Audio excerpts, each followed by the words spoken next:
திருச்செந்தூரு மருதமலை திருத்தடி பழமுகை சோலையிலே முருகா முருகா ஓ முருகா. ஞான பழமது பெறுவதற்கு பழனி மலையில் முருகா ஓ முருகா.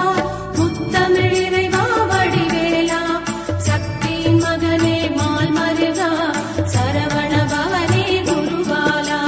திருப்பரங்குன்றம் பழனிமலை திருச்செந்தூரு மருதமலை திருத்தடி பழமுகை சோலையிலே முருகா முருகா ஓ முருகா. ஞான பழமது பெறுவதற்கு பழனி மலையில் முருகா ஓ முருகா. முத்தமிழ் இறைவா வடிவேலா சக்தியின் மகனே